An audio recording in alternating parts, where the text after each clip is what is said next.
Bismillahirrahmanirrahim. Assalamualaikum warahmatullahi wabarakatuh.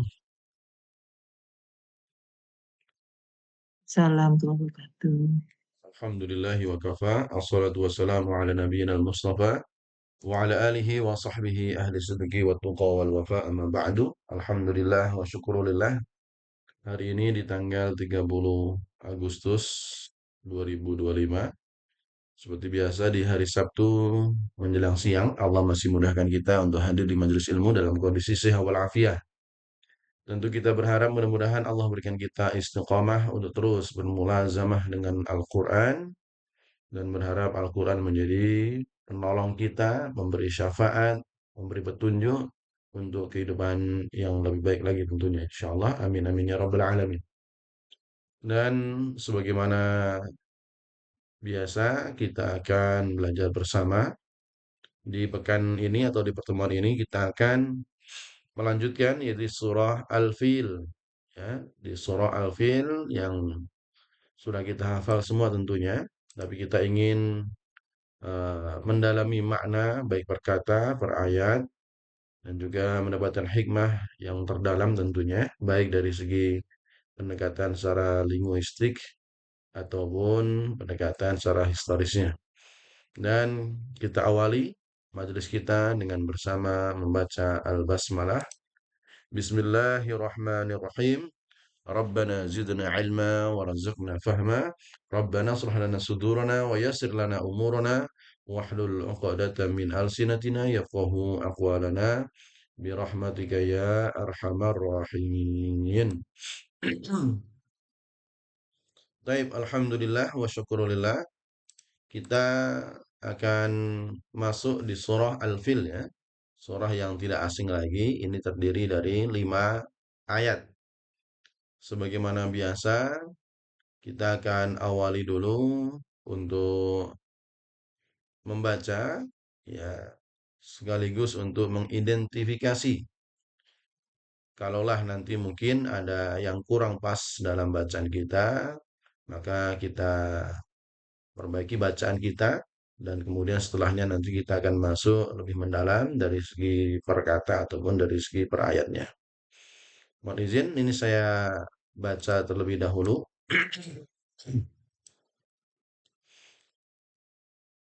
أعوذ بالله من الشيطان الرجيم. بسم الله الرحمن الرحيم. ألم تر كيف فعل ربك بأصحاب الفيل ألم يجعل كيدهم في تضليل وأرسل عليهم طيرا أبابيل ترميهم بحجارة من سجيل فجعلهم كعصف مأكول. Baik, alhamdulillah. Ya kurang lebih seperti itu ya.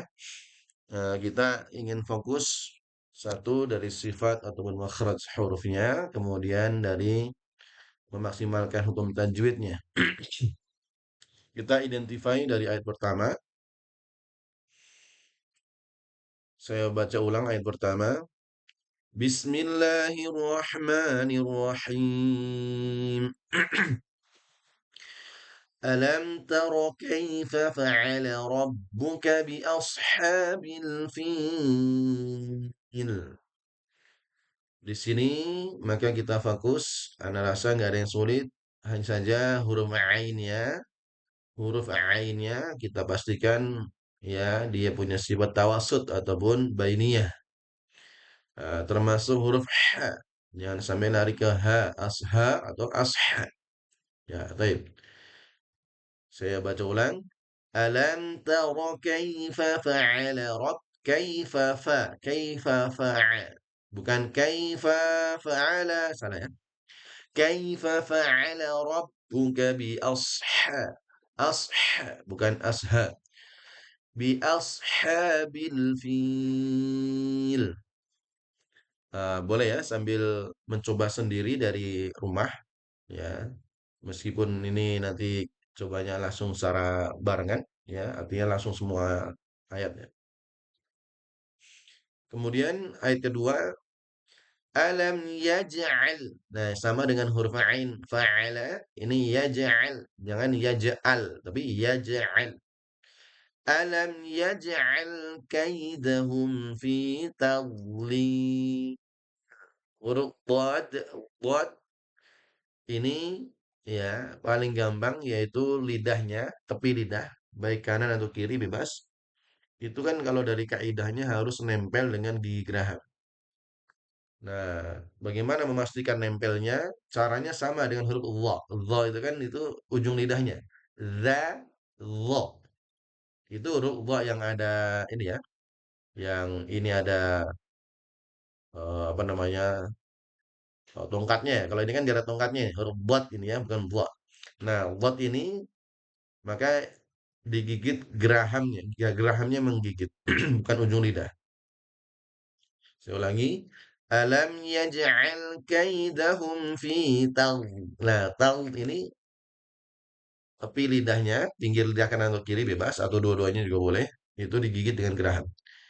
Fi taghlil. Baik ya.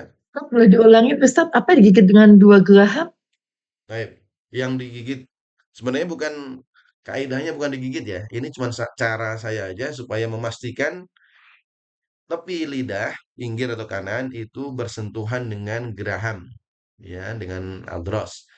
Hanya saja untuk memastikan bahwasanya huruf dot ini dia pas betul-betul bersentuhan, maka caranya ya nggak beda jauh ketika kita nyebutin huruf sa, za. Kalau sa, za itu kan ujung lidah itu. Yang digigit adalah ujung lidah, maka huruf dot ini yang digigit adalah pinggir lidah dengan geraham. Tahu, tahu. Nah, dia kita gigit pinggir lidah. Ya, yang menggigit adalah geraham kita. Gitu. Baik. Ayat ketiga, wa arsala alaihim طيرا ababil. Ini juga huruf ain ya. Alaihim bukan alaihim. Wa arsala alaihim.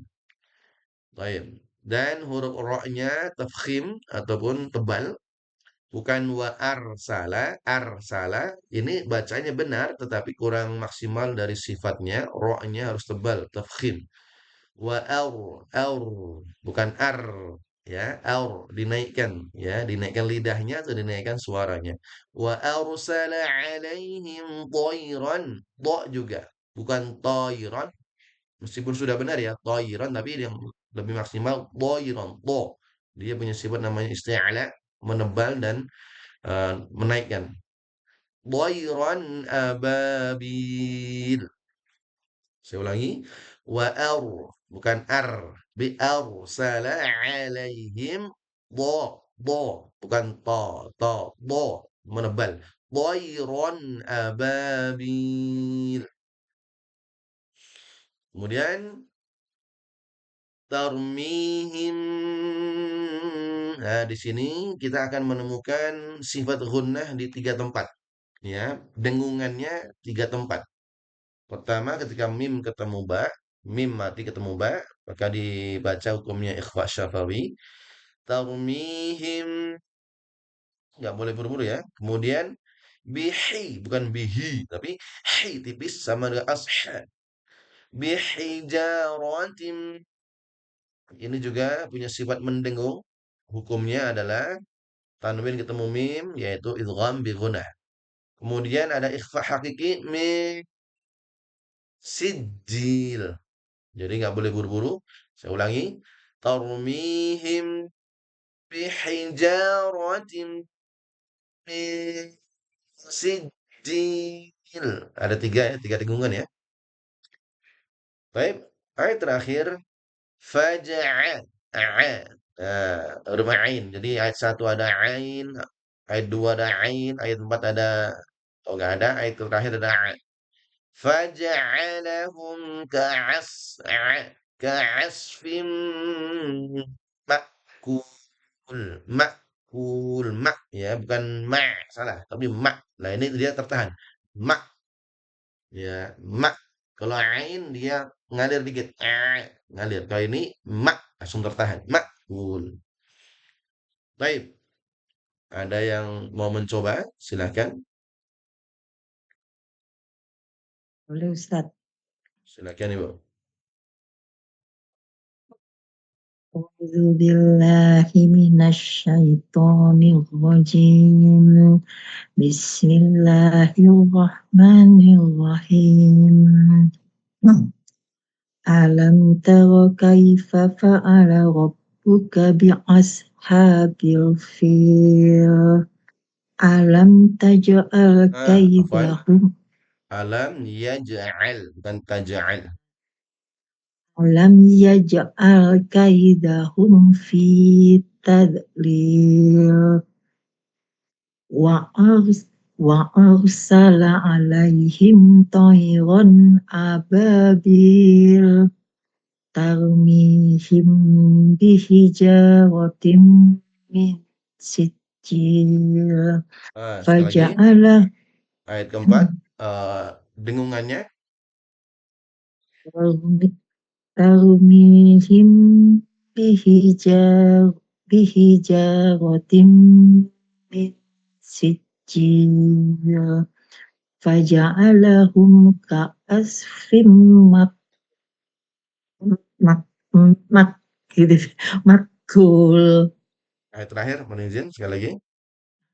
faja'alahum ka'asfim faja'alahum Faja'alahum. faja'alahum ka'asfim makul. Baik, barakallahu fiik. Sadaqallahul adzim. Baik, alhamdulillah, barakallahu fiik. Terima kasih untuk Bu Nung. Mudah-mudahan apa yang dibaca dan apa yang kita pendengarkan bersama mendapatkan keberkahan ya untuk kita semua insyaallah. Amin. Amin ya Rabbal alamin. Baik, mohon izin kita akan lanjut ya. Nanti yang lain nanti bisa sambil coba sendiri. Kita akan lanjut dulu pengenalan muqaddimah dari surah Al-Fil ini sebelum masuk pada tadabburnya. Kita mengenal lebih dalam dulu tentang apa itu surah Al-Fil. Sekilas tentang surah Al-Fil. Nah, surah Al-Fil adalah surah yang ke-105 dalam Al-Quran dan terdiri dari 5 ayat ya tadi ya kita tahu dan disepakati para ulama sebagai surah Makkiyah. Ini udah kita bahas kemarin. Pembagian surat ada Makkiyah dan Madaniyah, baik berdasarkan tempat ataupun berdasarkan waktu. Kemudian kita lanjutkan lagi. Nama Al-Fil, nama lainnya adalah gajah ya. Itu bahasa Arab fil, berarti artinya adalah elephant, gajah. Yang mana itu merujuk pada pasukan bergajah yang dibawa oleh Abrahah untuk menghancurkan Ka'bah. Ini sudah nggak asing kayaknya untuk informasi ini ya tentang gajah ya. Kemudian surat ini tidak turun untuk merespon sebuah kejadian pada masa Nabi SAW dan memang kejadian ini sebelum Nabi diangkat sebagai nabi, nah kan itu. Bahkan ketika beliau ini terjadi kan beliau baru apa baru mau lahir kan gitu. Tapi melainkan menceritakan sebuah peristiwa sejarah besar yang terjadi tidak lama sebelum kelahiran beliau. Ya, maka disebut namanya tahun gajah karena di tahun yang sama beliau baru baru lahir. Tapi lahirnya kapan? Ya, tentu setelah kejadian Abraham menyerang Ka'bah. Gitu ya. Jadi bukan terjadi di zaman Nabi Muhammad SAW, tapi terjadi sebelum beliau lahir. Baik, kita akan lebih memperdalam lagi tentang bagaimana sebab turunnya Al-Fil ini. Ya, tadi sudah disampaikan sekilas tentang Al-Fil. Kita lanjutkan. Nah, ini bermula ya dari seorang ya yang kita kenal namanya siapa ini? Namanya Abraha. Ya, lengkapnya Abraha al-Ashram. Ya, dia adalah seorang gubernur dari Yaman ya. Yaman itu tentu yang kita tahu sekarang sebuah negara dan di sana ada namanya kota namanya Sana'a atau Sana'a ya. Kita tulis Sana'a ya. Sana'a ya ada Sana'a. Yang mana Abraha ini dia berusaha untuk membuat sebuah gereja ya yang sangat megah yang kita kenal namanya Qulais ya. Tujuannya apa? Ya tujuannya karena dia melihat orang-orang Arab itu ramai berbondong-bondong datang ke Mekah ya. Karena memang jauh sebelum lahirnya Nabi, Ka'bah itu yang kita tahu dari segi sejarah kan ya apa yaitu tentang kisahnya Nabi Ibrahim ya Ibrahim alaihissalam. Meskipun Ka'bah sendiri bukan dibangun oleh Nabi Ibrahim kan itu. Allah berfirman, Inna awwala baitin wudi'a lin-nasi lalladzi bi Bakkata mubarakah. Artinya rumah yang pertama kali dibangun di atas muka bumi itu adalah Ka'bah. Jadi Ka'bah itu sendiri bukan baru dibangun oleh Nabi Ibrahim, tetapi sudah jauh ya, sudah jauh sebelum Nabi Ibrahim. Baik. Nah ini kan, karena Abraha al-Ashram ini melihat bahwasanya Mekah itu selalu ramai, maka dia ingin buat tandingan, namanya apa? Qulaisi tadi. Supaya apa? Supaya orang-orang Arab itu nggak datang lagi ke Mekah, tetapi mau datang ke Sana'a atau Sana'a, ya, supaya ramai Yaman itu. Nah, gitu, pengen bikin tandingan. Kemudian ternyata usahanya gagal, ya. Bukannya menjadi tandingan, malah diremehkan, dihinakan. Ya, contohnya kalau sekarang mungkin apa ya? Ada tempat yang dia rame, kemudian bikin tandingan supaya yang rame itu sepi kan gitu. Ternyata kebalikannya. Koles ini malah dinistakan. Artinya ya nggak pernah dikunjungi ya ngapain kan gitu. Maka Abraham pun kemudian murka dan bersumpah akan menghancurkan Ka'bah. Maka dia bawa pasukan yang sangat besar yang di pertemuan kemarin udah kita bahas, pasukan itu seperti kota yang berjalan, saking gedenya. Di situ ada aktivitas manusia. Ya, aktivitas apa? Perdagangan, ada aktivitas pasar dan lainnya, saking besarnya, gitu. Nah, ini kita kenal namanya.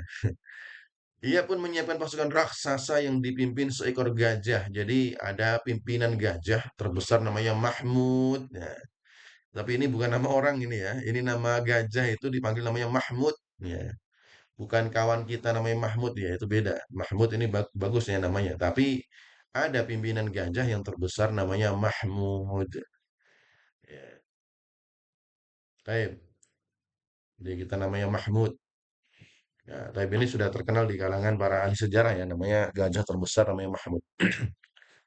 Dan dia posisi paling depan gitu. Saking gedenya namanya pimpinan panglima gajahnya gitu. Baik, kita lanjutkan. Ya, ini perlu kita lanjutkan nggak? Oh, untuk ceritanya tadi. Anda rasa udah nggak asing ya? Bagaimana itu terjadi? Ya, mungkin kemarin sudah kita singgung ya, bagaimana Boleh nggak apa-apa Ustadz buat refresh. ya, Soalnya kan ya gimana? nggak apa-apa di sekilas aja nggak apa-apa Ustadz biar kita tahu apa Ya, karena ini dari. nanti akan berhubungan dengan kisah di apa di dalam ayat itu sendiri, gitu. Jadi apa yang kita sampaikan ini nanti mungkin nggak akan bersinggungan langsung dengan kisah itu sendiri ya. Tapi nggak apalah, mungkin yang belum Anda sampaikan apa tadi ya. Jadi bagaimana terjadinya kehancuran itu nanti kan akan bersinggungan bagaimana Allah menurunkan atau mengutus burung ababil kan gitu kan. Tapi mukadimahnya kita tambahin ya. Ya. Jadi kan kita sampaikan tadi ya tujuannya Pak untuk menandingi Ka'bah. Nah, Mahmud ini menjadi gajah yang terbesar.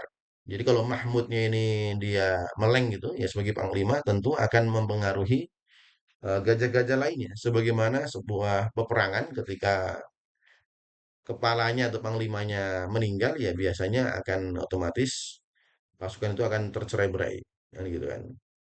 Nah, sebelum berangkat itu suku-suku Arab itu sudah mencoba menghalangi, ya, untuk supaya si Abraha al-Ashram ini jangan sampai memerangi. Jadi perjalanan dari Yaman menuju ke Mekah itu kan jauh.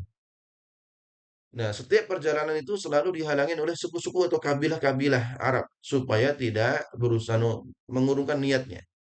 Tapi karena pasukan yang sangat besar sekali, akhirnya semua suku yang menghalangi itu mudah dikalahkan. Mudah dikalahkan oleh pasukan gajah itu. Ya. Jadi kalau panglima manusianya itu adalah Abraha al-Asram, kalau panglima gajahnya namanya Mahmud, kan gitu. Nah, suku Quraisy yang udah kita bahas kemarin ya, Quraisy, mudah-mudahan masih ingat ya, yang dipimpin saat itu adalah kakeknya Nabi SAW, yaitu Abdul Muthalib. Ya, Abdul Muthalib itu menyadari bahwa mereka tidak memiliki kekuatan untuk melawan. Ya, sepanjang jalan itu sudah berusaha diperangi oleh kabilah-kabilah itu ternyata kalah semua. Ya, akhirnya apa yang terjadi? Quraisy pun akhirnya merasa tidak punya kekuatan. Akhirnya mereka hanya bisa pasrah. Suku Quraisy yang dia berdiam di sekeliling Ka'bah itu mereka mengungsi ke gunung-gunung dan berdoa kepada Allah, pemilik Ka'bah, Rabb hadzal bait, kan itu. Dan saat itulah Allah menunjukkan kekuasaannya. Nah, singkatnya sampai di situ supaya apa? Supaya kita lebih fokus kepada ke ayatnya. Nah, gitu ya. Jadi nggak ada perlawanan sama sekali kala itu, tidak ada perlawanan yang berarti lah. Meskipun ada, ya tidak ada yang bisa mengalahkan saking besarnya kali itu. Ya, kalau kita logikanya sekarang kalau Amerika pengen menyerang, gitu ya, kita tarik relevansi dan siapa yang bisa eh, Indonesia, jangan jangan kamu, Indonesia paling diserang dikit udah kalah kan gitu. Contohnya seperti itu. Itulah yang terjadi, dominasi yang luar biasa dari Abraha yang dia tidak ada yang mampu menandingi kala itu. Ya. Sehingga apa yang terjadi? Ya semuanya udah serah saja, menyerah dan berdoa. Semuanya bisa mengungsi. Ya, suku aslinya Quraisy yang sekitar Ka'bah pun mengungsi. Baik, kita lanjutkan. Masya Allah, Anda lupa ini ya. Surat Al-Fil, ini karena saya kopas file baru Anda ganti. Kenapa surat Al-Fil ya, bukan Quraisy? Sangat penting sekali. Surat ini adalah deklarasi paling gamblang bahwa tidak ada kekuatan materi secanggih apapun yang mampu melawan kehendak Allah. Ya, kalau sekilas nanti kita akan tahu ternyata super powernya Abraha kala itu dengan tank terbesar, gitu kan, dengan kemampuan armada terbesar pun ternyata itu tidak mampu melawan kehendak Allah. Jadi kalau sekarang merasa superior, merasa paling super power dan lainnya, ya kita punya zat yang lebih super power kan gitu kan, yaitu Allah. Ini oleh karena itu kita belajar ini dan kita rasa sangat penting. Ini Alfil ya, mohon maaf ini Alfil. Gajah pada masa itu adalah tank baja modern. Ya, Masya Allah. Simbol kekuatan militer yang tak terkalahkan. Ya, sekarang mungkin kalau pesawat, mungkin ada pesawat siluman, ada pesawat drone dan lainnya. Itu kan simbol kekuatan militer. Namun Allah menghancurkannya dengan tentara yang paling tidak terduga, kecil-kecil, yaitu burung-burung ababil, ya, atau burung-burung kecil. Nah, mungkin jadi ini sudah terrealisasi ya. Ada tank-tank itu kalau kita lihat zaman sekarang, ya tank yang mungkin sekarang lagi perang Ukraina sama Rusia, sebesar, segede, sekuat apapun tanknya, kalah sama drone ya. Contohnya seperti itu. Mungkin dia mengambil ibroh dari surah Al-Fil ini kan. Nah, ini adalah pengingat abadi bagi setiap tiran atau penguasa yang sombong di sepanjang zaman. Merasa dia punya power, bisa jadi kalah dengan sesuatu yang kecil. Dan ini ternyata polanya sudah ada zaman dulu, ya. Kita kenal di zaman Nabi Ibrahim itu ada raja yang otoriter, raja yang merasa memiliki kekuatan besar. Siapa namanya, Bu? Di zaman Nabi Ibrahim itu. Yang membakar Nabi Ibrahim itu siapa? Ini, Fir'aun, Fir'aun Nabi Musa ya? Eh, sebelum melanjutkan ini kita ambil pola yang sama. Nabi Ibrahim, nah, siapa rajanya nggak tahu, lupa Ustaz. Oke, nggak apa. Namrud ya Ustaz, Namrud. Nah, Masya Allah, Namrud. Masya Eh, Allah, luar biasa nih Bu Mita nih, Alhamdulillah. Namrud itu sama saya sebenarnya. Ustaz, bukan. Oh, Masya Allah, Alhamdulillah, barakallahu fiik. Ya, Namrud, dia termasuk, jadi pernah kita sampaikan ya, di antara raja dunia, bukan raja negara ya, raja dunia itu berarti yang dia hampir menguasai dunia. Di antaranya ada empat ya, kalau nggak salah ada empat. Dua kafir, dua muslim. Kalau yang kafir, itu ada Namrud. Itu kekuasaannya luas sekali. Kalau kita mungkin baca literasinya. Kedua ada Bukhtanasir, ya, Bukhtanasir. Nah, ini mungkin kalimat Bukhtanasir ini nama ini mungkin kurang familiar ya. Tapi yang dua terakhir satu adalah yang ketiga adalah Nabi Sulaiman dan Zulkarnain. Ini empat raja dunia, artinya hampir dia menguasai seluruh dunia. Maka kita sebutkan Namrud, saking besarnya, saking luasnya, dia tentu punya kekuasaan yang merasa superpower. Tapi lihat, matinya, matinya hanya Allah kirim dengan apa, maksud yang kecil, nyamuk. Nyamuk itu dia masuk ke otaknya, kemudian dia merasa stres, dipukul-pukul kepalanya, sampai dia akhirnya mati dengan kehinaan.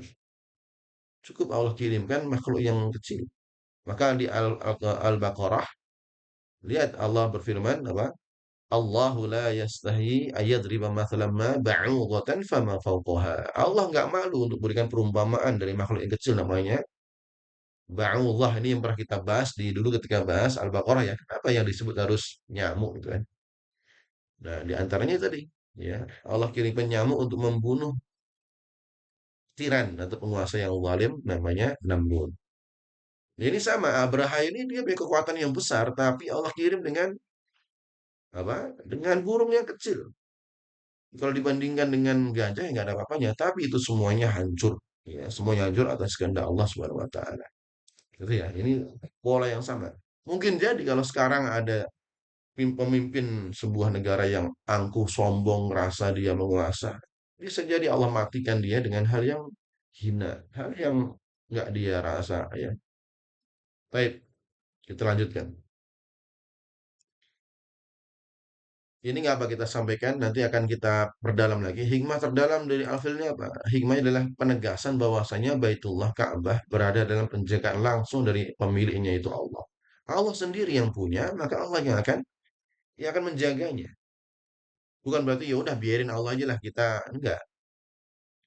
Ya, sekarang ini sama dengan Islam ya. Islam itu kan agama Allah. Inna dina indallahi Islam. Bukan berarti ya udah biarin aja Islam biar Allah yang ngurus, bukan. Kan gitu. Kita hanya memposisikan diri di posisi atau di kelompok mana kan kita. Ya, seperti kisahnya Nabi Sulaiman, Nabi Ibrahim lagi. Nabi Ibrahim ketika dibakar, maka ada semut yang dia meniup-niup itu. Kalau kita lihat kisah Israeliat ya, kisah yang ditegaskan dari Israel ya, dari Israel. Semut yang kecil hanya niup-niup api. Maka ditonton oleh makhluk lainnya, hewan lainnya. Semut kamu ngapain? Niup-niup api yang besar yang membakar Nabi Ibrahim. Apa jawabannya? Memang usahaku ini kecil, tetapi minimal aku memiliki alasan aku di posisi yang mana. Apakah kelompok yang membiarkan atau kelompok yang membela? Nah, ini yang penting ya. Sama Palestina ini kan. Udah biar Allah saja yang ngurus, kita kan di sini urusin masing-masing. Bukan seperti demikian. Tapi kita hanya menegaskan kita di kelompok mana. Kelompok yang pro atau kontra. Kurang lebih seperti itu gambarannya ya. Ketika ada kebenaran itu, ya kita minimal kalau tidak mampu membantu secara fisik, finansial, minimal ada perbuatan yang kita mendukung. Apa yang kita dukung? Apakah kezaliman ataupun kebenaran? Baik, kita lanjutkan. Peristiwa ini menjadi irhas atau tanda kenabian dan pengantar agung bagi kelahiran manusia termulia Nabi Muhammad SAW di tahun yang sama. Nanti akan kita detailkan lagi. Apa maksudnya? Kemudian Allah seakan-akan sedang membersihkan panggung, ya, dan menunjukkan kesucian tempat di mana risalah terakhir akan bermula. Ya, jadi kenapa Allah sendiri sampai mengutus siapa? Burung ababil? Ya, karena Allah ingin seakan-akan membersihkan panggung, ya, atau menunjukkan kesucian tempat di mana dari tempat itulah akan hadirnya risalah terakhir, datangnya Nabi terakhir Nabi Muhammad SAW. Ini sekilas, nanti kita akan perdalam lagi secara relevansi yang terjadi untuk saat ini tentunya. Jadi kisah masa lampau, bahkan sebelum datangnya Nabi, dihadirkan di Al-Quran, bukan untuk sekedar cerita-cerita semata, tetapi untuk kita ambil. Adakah relevansi yang bisa kita ambil untuk zaman sekarang atau bahkan sepanjang sepanjang masa? Baik, kita masuk sekarang mengartikan dari segi bahasa ya. Kita mengartikan secara teori. Baik.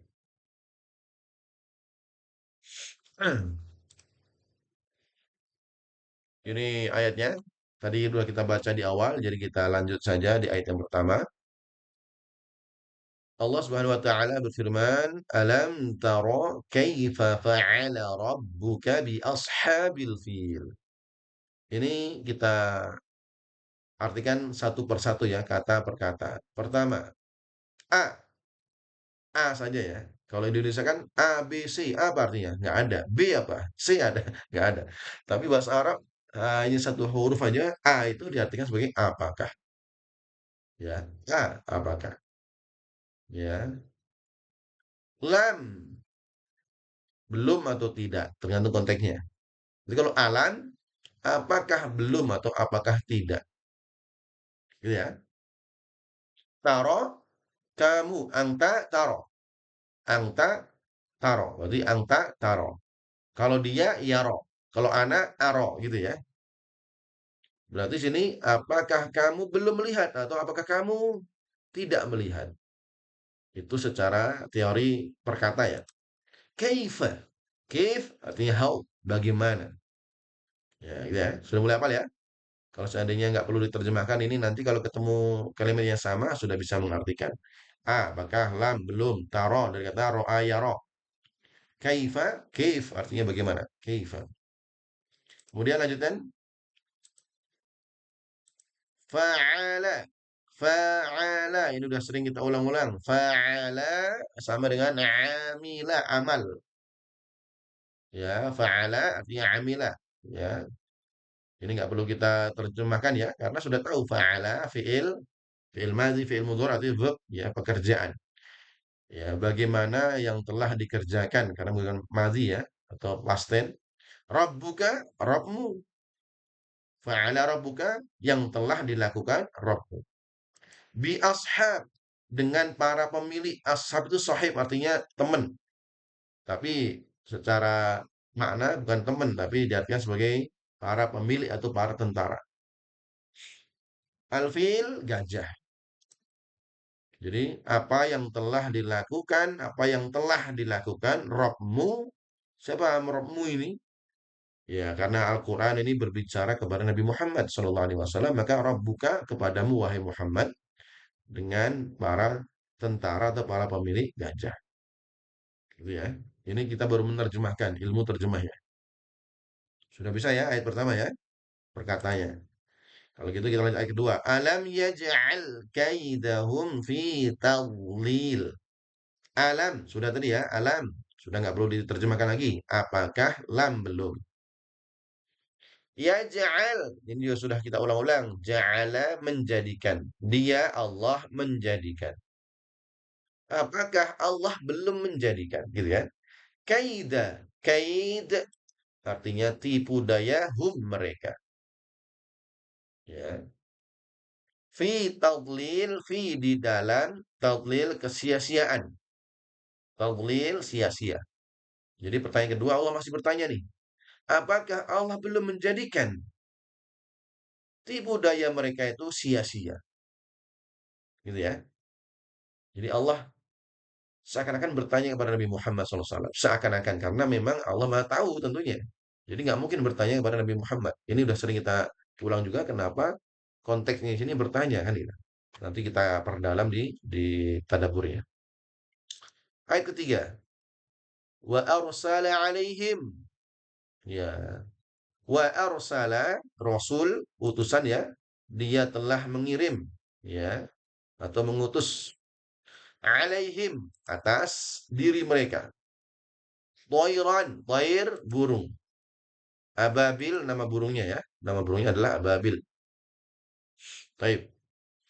Saya ulangi, ayo kita hafalkan wa arsala dari kata rasul berarti mengutus dan ini menggunakan past tense fi'il madhi berarti telah mengutus. Dia Allah telah mengutus alaihim ala atas mereka tairan burung, tair. Ya, kalau bird ya bahasa Jawanya bird berarti bahasa Arabnya tair. Bahasa Jawa, bahasa Inggris. Ayat ketiga, tarmihim dari kata Roma Yarmu. Roma, Roma itu bahasa Arab ya, bukan Roma Irama, tapi Roma bahasa Arab nih. Roma Yarmi, Yarmi artinya melempar. Karmihim dia burung tadi melempar him mereka. Bi dengan hijarah dengan batu. Hajar ya, hijarah hajar. Ya. Min dari sijil. Min dari nggak perlu saya terjemahkan. Sijil Sijil ini sebenarnya maknanya banyak, tapi yang sesuai dengan konteks saya artikan aja tanah yang terbakar. Tapi nanti kita sebutkan sijil yang lain, makna lain nanti kita sebutkan di tadaburnya. Tapi yang sesuai konteks sijil ini tanah yang terbakar. Jadi burung tadi melempar mereka dengan batu yang batu itu dibuat dari tanah yang terbakar. Gitu ya. Ayat kelima, faja'alahum maka seketika gitu ya. Maka kan udah sering kita ulang, maka seketika setelah dilempar dengan batu tadi menjadikan mereka lemparan batu tadi menjadikan mereka telah jadikan mereka ka asf seperti daun makul yang termakan. Ya kalau kita lagi makan sayuran tuh gimana? Makan sayur bayam, dimasukkan ke mulut maka bayamnya itu langsung hancur seketika. Ya, nah itu gambarannya. Baik, ini mudah-mudahan bisa dihafal ya. Asfun berarti daun. Makul dari kata akala, termakan. Ja'ala menjadikan. Baik, kalau kita lihat terjemahan bebasnya, terjemahan yang mungkin ada di Al-Quran kita, ini saya sebutkan. Alam taro kaifa fa'ala rabbuka bi ashabil fil? Apakah kamu tidak memperhatikan? Oke ya, kalimatnya memperhatikan. Padahal aslinya melihat, tapi nggak apa. Bagaimana Tuhanmu telah bertindak terhadap tentara bergajah? Ayat kedua, bukankah dia telah menjadikan tipu daya mereka untuk menghancurkan Ka'bah itu sia-sia? Dan dia mengirimkan kepada mereka burung yang berbondong-bondong. Ya, arsala alaihim tayran ababil.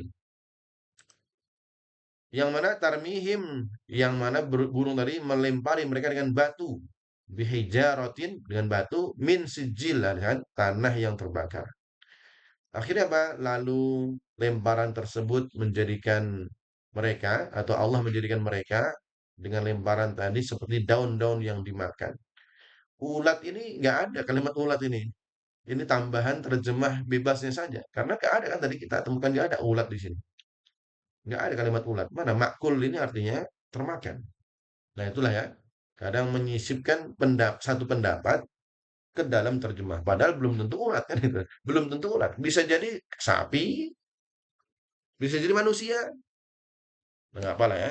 Namanya juga terjemahan. Anda ambil ini dari penerjemahan yang sering kita temukan ya di Al-Quran dan lainnya. Ulatnya nggak ada, tapi nggak apa. Ini mengambil satu pendapat dalam kurung ulat. Oke, kita lanjutkan. Mudah-mudahan sudah masih fokus ya. Masih fokus. Sekarang kita per ayat. Nah, meskipun belum bertambah, tambah ya lumayan nggak apa. Sambil menunggu yang mungkin hadir nggak apa-apa. Kita lanjutkan per ayat sekarang. Ayat pertama. Alam tara kaifa fa'ala rabbuka bi ashabil fil. Mudah-mudahan terjemahnya masih hafal. Apakah lam? Belum. Tara kamu melihat kaifa bagaimana fa'ala telah melakukan rabbuka Tuhanmu bi ashab dengan para pemilih atau para tentara gajah. Itu kalau sudah bisa menerjemahkan per kata. Akan biar lebih mudah ya, biar lebih mudah nanti ketika kita masuk ke tadabbur. Yang pertama, alam tara. Ini bukan pertanyaan biasa. Ini namanya istifham taqriri, yaitu pertanyaan retoris untuk penegasan. Bukan Allah bertanya, Muhammad, kamu sudah tahu belum sih? Sudah melihat belum? Allah nggak nanya seperti itu. Ya, Allah nggak nanya, tetapi ini pertanyaan istifham takriri, pertanyaan retoris untuk penegasan. Satu tambah satu berapa? Dua. Kamu memang nggak tahu satu tambah satu dua.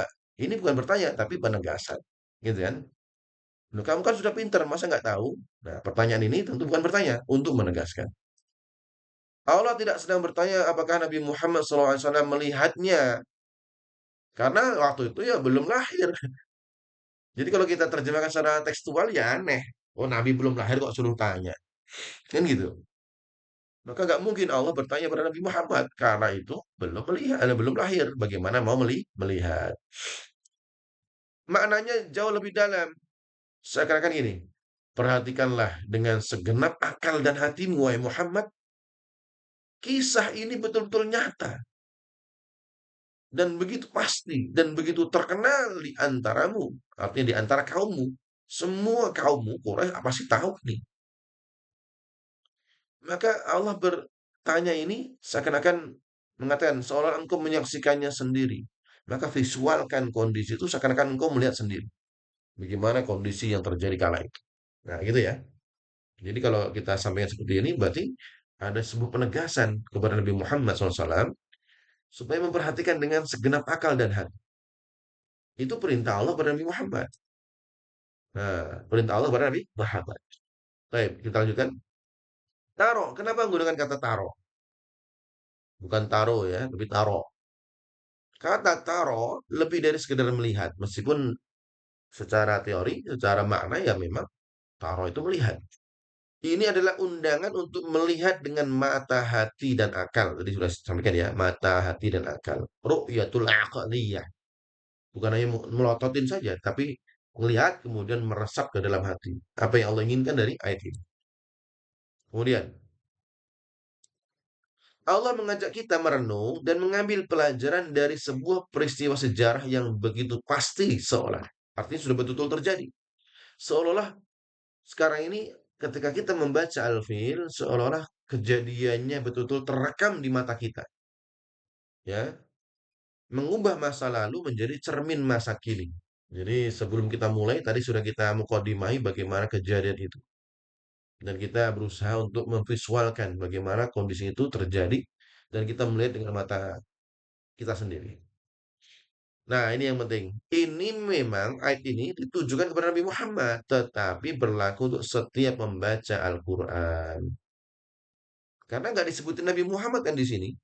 Nggak ada kalimat Muhammad di sini. Yang ada adalah alam taro. Apakah kamu? Kamu itu siapa? Kan itu.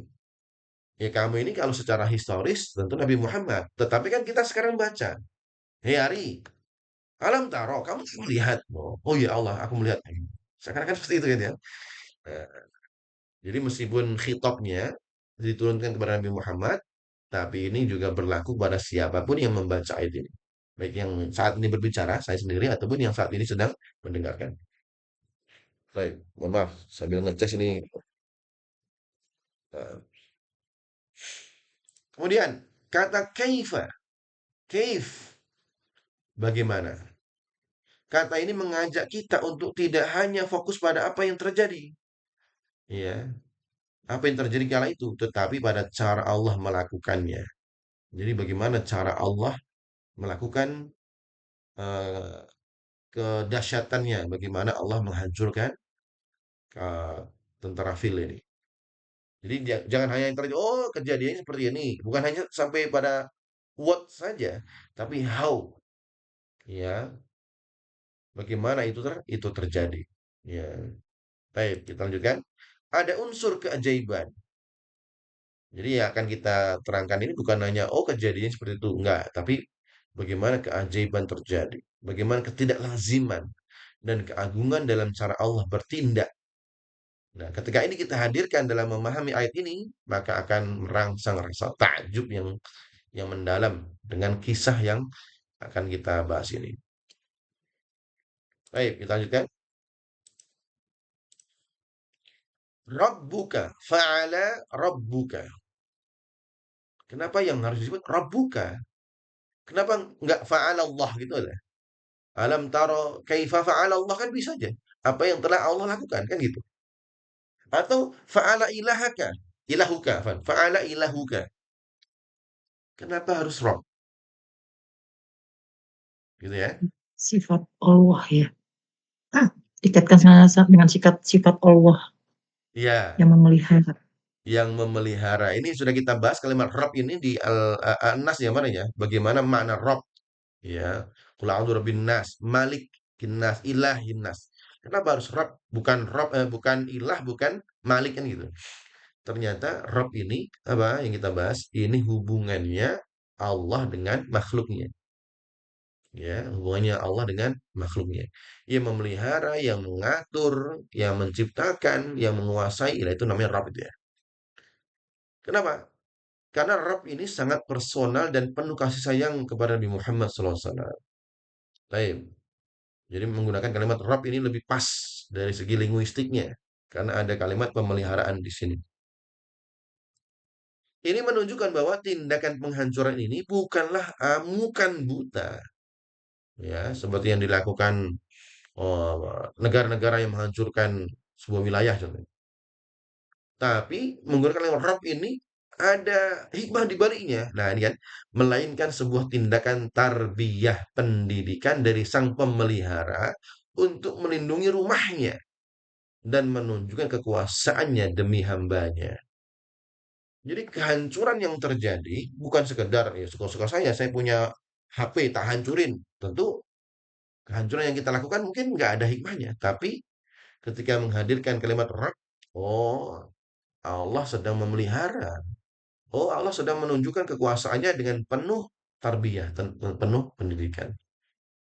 Baik, maka ini pas memang fa'ala rabbuka bukan fa'ala ilahuka, fa'ala malikuka, fa'ala Allah contohnya kan. Ya. Bi ashabil fil. Bi ashabil fil terhadap para pemilih atau pasukan gajah tadi ya. Di atas tadi ashab kita artikan pemilih atau pasukan gajah. Al-Quran tidak menyebut nama Abraha di sini. Jadi bukan alam taro kaifa fa'ala rabbuka bi Abraha enggak, tapi menisbahkan mereka pada sumber yang menjadi kebanggaan mereka. Bukan Abrahanya, tapi sumber yang menjadi kebanggaan adalah kekuatan mereka, yaitu gajah. Ya, bayangkan kala itu sebuah tentara kalau tentara itu naik apa keledai gitu, ya itu mungkin hal biasa. Ngapain naik keledai? Oh, keledai itu untuk mengangkat barang kan itu. Oke, naik level, naik kuda. Itu udah mewah sekali kuda. Ternyata ada lebih mewah, naik gajah. Kuda itu kalau bertemu gajah ya kudanya takut dia. Ya, sama kita lagi perang, naik ojek. Perang naik ojek ya, gimana? Atau mungkin naik mobil. Nih, mobil ketemu ketemu tank ya kalah. Jadi Allah ingin menyebutkan superiornya itu di kekuatannya itu. Nah, berarti ada sesuatu yang tersembunyi kenapa Allah menyebutkan gajahnya. Baik, kita lanjutkan. Ibnu Katsir ya dalam tafsir Quran Al-Azim ya, ini umul tafsir menekankan bahwa penamaan ashabil fil atau pasukan gajah adalah ejekan abadi. Ada hal yang lain ini. Mereka diagungkan dengan apa yang mereka banggakan. Wah, bangga nih, tanknya gede, nih kekuatan kita besar. Tapi kekuatan besar dihancurkan oleh sesuatu yang lebih lemah dari kebanggaan mereka.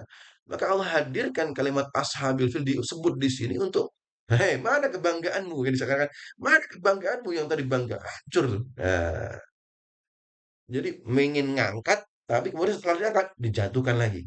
Maka disebutlah di sini ashabil film disebut, gitu ya. Nah, Ibnu Katsir menyebutkan ejekan abadi. Ya, ejekan abadi. Benar-benar bisa dipahami ya, pasukan gajah yang disebut ini adalah ejekan abadi. Ini Ibnu Katsir menyebutnya sebagai mereka begitu membanggakan gajahnya, kekuatannya, apalagi kalau sekarang, oh kami punya pesawat terhebat gitu kan. Maka kebanggaan itu Allah mengabadikan mereka dalam Al-Quran sebagai pasukan gajah untuk menunjukkan betapa fananya apa yang mereka andalkan selain Allah. Habis ternyata, ya. Dan sekarang bukan menjadi kebanggaan. Kalau sekarang ada orang perang itu bawa naik gajah, lembut apa? Oh, gajah sekarang jadi sirkus, gitu. Jadi sirkus, kan gitu. Bisa jadi sekarang ini pemikiran kita aja, pemikiran pola, karena yang terjadi ini biasanya pola. Sekarang mungkin ada orang bangga dengan pesawat siluman, dengan tank yang terbesar. Bisa jadi kalau seandainya itu ya, seandainya ada masa 10 tahun, 10.000 tahun atau mungkin 1.000 tahun ke depan, mungkin jadi tank-tank itu akan menjadi sirkus kan gitu. Nah, itu yang terjadi. Tapi kan sekarang kita meyakini nggak ada. Kita meyakini setelah masa kita ya terjadi kiamat kan gitu. Tapi kalau seandainya ada, maka apa yang dibanggakan manusia modern ini bisa jadi tahun 1.000 tahun lagi akan menjadi sirkus itu nanti. Sama pasukan gajah yang dia banggakan oleh Abraha akan menjadi sirkus di zaman sekarang. Dan nggak relevan lagi, udah nggak relevan untuk menjadikan pasukan yang mengerikan kayak gitu. Nah, ini makanya Allah tampilkan di sini untuk ejekan abadi. Mudah-mudahan bisa dipahami ya. Jadi kebanggaan kita saat ini bisa jadi kehinaan di masa akan datang. Baik, apa pelajaran utamanya? Ini baru satu ayat nih, Masya Allah. Dan anak pengen sebenarnya satu ayat itu seperti ini, cuman ternyata panjang kan gitu. Akhirnya ayat berikutnya saya simpel-simpel aja. Pelajaran utama di ayat pertama, sejarah bukanlah rangkaian peristiwa acak, melainkan panggung perbuatan fi'il atau perbuatan Allah. Kayak akan terjadi apa? Pola-pola yang hampir mirip lah, meskipun di waktu yang berbeda.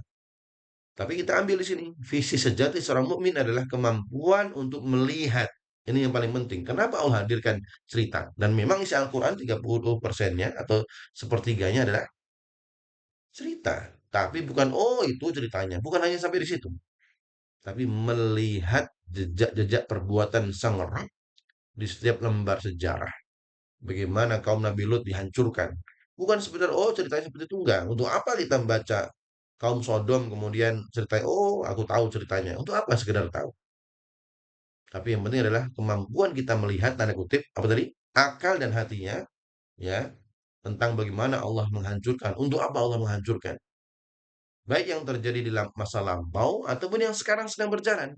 Kita pun juga akan bagian sejarah. Maka ketika sejarah itu terjadi, ya seharusnya menjadi mampu kita melihat. Baik. Nah, mungkin kalau kita relevansi dengan kondisi kita saat ini akan menjadi sebuah sejarah kan? Sama dulu 98 akan menjadi sejarah Indonesia kan itu. Kalau sekarang akan menjadi sejarah sekarang. Maka kita diperintahkan untuk melihat. Ya. Baik, relevansinya. Setiap zaman memiliki gajahnya sendiri. Apa itu kekuatan militer, teknologi canggih, kekuatan ekonomi, atau pengaruh media. Maka ayat ini mengingatkan kita untuk tidak pernah terintimidasi oleh pasukan gajah modern. Secanggih apapun teknologinya sekarang kan sekarang wah sekarang AI sekarang punya apa drone yang wah, yang tidak bisa dideteksi dan lainnya. Itu kan nggak beda jauh dengan Abraham ya. Tapi perhatikanlah bagaimana Allah mampu menghancurkan kekuatan yang tak terkalahkan dengan cara yang tak terduga.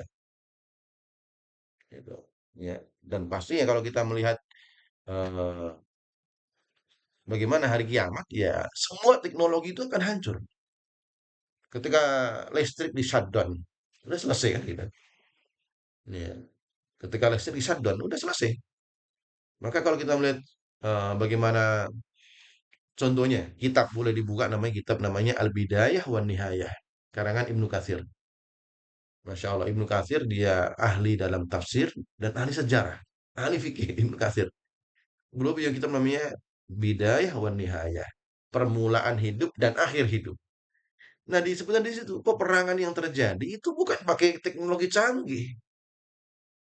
Karena bisa jadi kala itu mungkin bahan mineralnya, bahan bakunya udah habis, udah dikeruk. Listriknya di shutdown. Uang-uang yang di bank itu bisa juga habis. Ya, mohon maaf nih, nyinggung ekonomi lagi ya gitu. Nggak bisa ngambil kan gitu.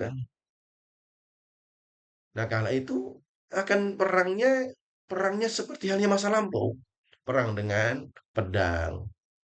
Maka kita kenal hadis Nabi ya bahwasanya nanti Dajjal itu nggak diperang dengan bom, gitu kan? Nggak dibunuh dengan nuklir, enggak,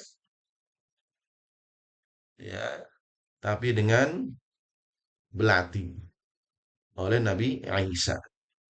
Jadi nggak, oh ngapain pakai sniper? Oh, nggak ada, udah nggak dipakai sniper. Tapi kembali berkuda, kembali dengan teknologi lama. Kenapa? Teknologi canggihnya akan habis. Bagaimana terjadi? Allah alam. Allah alam. Ini kan. Baik, ini baru ayat pertama. Masya Allah udah 11:07 nih. Kita masuk ayat kedua, masih ada 4 ayat lagi. Ya, Ustadz, ini ya, terpikirkan sebuah apa relevansi yang lain ya Ustadz. Tadi kan Ustadz mengatakan apa yang di Mekah itu sadar bahwa mereka nggak akan mampu melawan pasukannya Abraha yang sangat besar, tapi mereka tuh masih berupaya. Tadi kata Ustadz kan udah diupayakan sepanjang perjalanan tuh dilawan, dilawan, dilawan, tapi nggak bisa juga gitu. Nah, mungkin itu ya apa juga sesuatu yang harus apa yang relevansinya seperti kalau kita melihat saudara-saudara kita di Gaza ya, kan sepertinya secara logika memang sudah tidak mungkin kekuatan militernya untuk melawan kan Zionis itu. Tapi saudara-saudara kita tuh masih tetap berupaya terus dengan apapun yang mereka apa miliki gitu. ya, Karena kalaupun kita berharap pada pertolongan Allah seperti akan ada apa pasukan Bung Ababil untuk membantu di Gaza itu kan seperti kayak pasrah aja ya udahlah pasrah aja atau nanti Allah akan apa menurunkan pertolongan tapi kan nggak gitu tapi apa kita tuh memang harus terus berikhtiar untuk melawan dengan kekuatan apapun saya melihatnya kok ada relevansinya seperti itu juga ya Ustadz. Walaupun udah secara logika kita lemah, tapi tetap berjuang dengan tetap berpegang bahwa pertolongan Allah itu akan datang gitu. Masya Allah, Masya Allah. Barakallahu fiik, syukran jazil, istifadahnya, penambahannya luar biasa. Ya, itu luar biasa sekali, relevan sekali dengan segala lini kehidupan kita ya. Tidak hanya berpangku tangan, tapi ada ikhtiarnya. Ada istilah yang mengatakan usaha tanpa doa itu sombong, doa tanpa usaha omong kosong kan gitu ya. Jadi memang harus relevan antara usaha dengan doa gitu ya. Bagus Baik. Ustadz pepatahnya tadi Ustadz. Apa apa tuh? Usaha tanpa doa sombong, Iya, doa saja tanpa doa usaha tanpa omong. usaha omong kosong. Iya, Masya Allah. Kurang lebih seperti itu ya. Berarti harus dua-duanya harus berjalan kan gitu. Baik, syukran. Barakallahu fiik. Kita lanjutkan. Masih ada panjang. Baru satu ayat nih. Masya Allah udah sejam. Ayat kedua. Allah berfirman, Alam yaj'al kaidahum fi tadlil. Alam, diulang lagi. Allah masih nanya lagi. Ini tapi nggak Anda sebut ya. Karena ini Anda udah tahu lah. Karena apa harus diulang? Udah tahu ya. Karena apa? Penegasan. Ini ya, penegasan. Tapi nggak ditulis di sini. Kita langsung fokus ke yaj'al.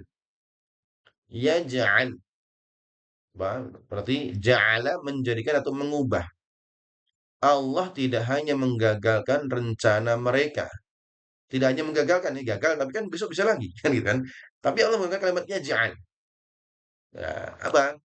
Dia mengubah esensi dari rencana itu sendiri. Inti sari dari rencana itu diubah.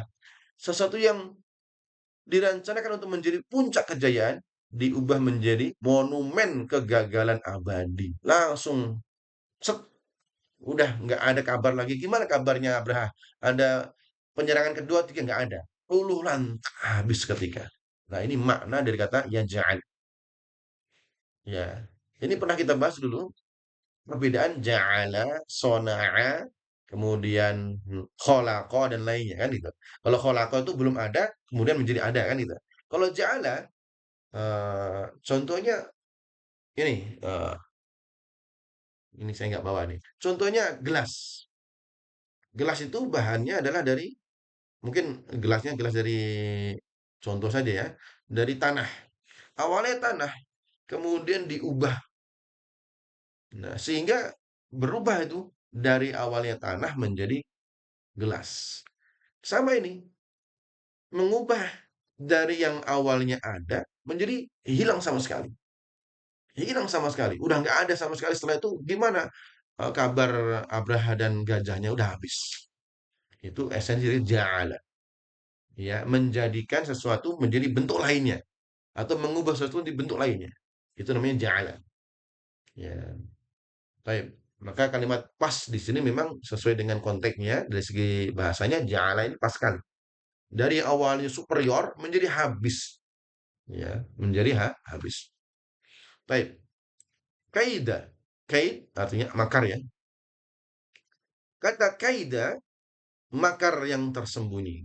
Ya, mungkin di balik sesuatu itu ada makna yang tersembunyi yang mungkin kita tidak tahu. Abraham datang dengan kekuatan yang terlihat, yaitu gajah, tetapi ada makarnya. Niat busuknya apa? Menghancurkan simbol tauhid. Nah, mungkin dia di setiap kejadian itu selalu ada makarnya, niat yang busuk. Ya, kita nggak mau mengaitkan kondisi sekarang ya, nggak tahu lah gitu kan. Tapi biasanya ada makar di situ. Iya, ada kekuatan yang tersembunyi, yang ada niatan buruk dan lainnya. Allah alam. Tapi kita kalau kita ngomongin Abraha ya itu ada. Ya, yang kita sampaikan tadi, Quraisy apa? Gereja besar itu, ya dia sebenarnya bukan hanya sekedar menampakkan kekuatan gajahnya, tapi ingin menyerang simbol tauhid itu Ka'bah. Meskipun memang kala itu ya terjadi di zaman jahiliyah ya, kala itu ya, belum mereka melakukan apa? Penyimpangan akidah. Baik, kita lanjutkan. Aduh, salah. Langsung kita buka semua itu. Urutannya salah. Imam Qurtubi ya, beliau menjelaskan kaid ya, makar ini tipu muslihat sebagai keinginan tersembunyi untuk mencelakai pihak lain. Nah, itu bahasa lainnya ya. Keinginan tersembunyi untuk mencelakai pihak lain. Ya, siasat lah bahasa kita. Kaid itu siasat. Ya, tapi nggak ditampakkan. Nampaknya bau, silakan, ayo silakan diminum. Ternyata racun. Nah, itu namanya kaid. Ini menunjukkan bahwa Allah mengetahui niat busuk yang tersembunyi. Jadi Abraha tadi meskipun nggak disebutkan di sini, tapi karena Allah menggunakan kata kait, akhirnya ketahuan, oh ternyata Abraha itu punya niat busuk. Di balik kekuatan parade, kita sebutkan parade, karena yang kita sampaikan itu seperti kota yang berjalan. Di balik kekuatan yang besar itu ada niatan tersembunyi. Dan Allah Maha tahu ternyata. Allah Maha tahu itu. Ya, maka Allah menghancurkan bukan hanya kekuatan fisik yang besar tadi, tetapi juga niat yang licik atau siasat yang buruk itu hancur, semuanya ikut hancur. Dah. Makanya Allah sebutkan ini tadlil. Nah, yang bagus kalimatnya Allah menggunakan tadlil. Tadlil, penggunaan fi tadlil di dalam tadlil memberikan gambaran seolah-olah seluruh strategi yang mereka mereka itu ditenggelamkan ke dalam kelautan yang sesat. Dolal ya, dikatakan dolal, sesat. Ya, tapi diterjemahkan sebagai sia-sia. Artinya apa? Mereka tersesat di dalam seakan labirin rencana mereka sendiri yang telah dirusak oleh Allah. Artinya sudah kekuatan besar, kemudian siasat yang buruk di balik itu semua, semuanya sudah masuk dalam lingkup tadlil, bolal, kesesatan. Artinya bahasanya tinggi sekali nih bahasa Al-Quran ini.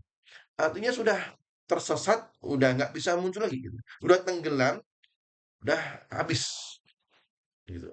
Dari kata dolal ya, dolal, dolalah ya, dolalah itu ya tafdil nih. Kaitnya, siasatnya, kekuatan besarnya sudah habis ya. tak tersisa sama sekali. Tetapi uniknya Allah menggunakan kalimat dolalah, kesesatan. Apa sesuatu yang disebut sesat itu? Ya nggak akan, orang yang tersesat itu berarti nggak ada benernya sama sekali. Artinya udah habis sama sekali. Gitu ya. Mudah-mudahan bisa difahami kalimat dolal nih. Allah menggunakan diksi tadlil atau dolal untuk menggambarkan bagaimana kehancuran yang terjadi sampai betul-betul udah nggak tersisa. Baik, kita langsung tarik saja.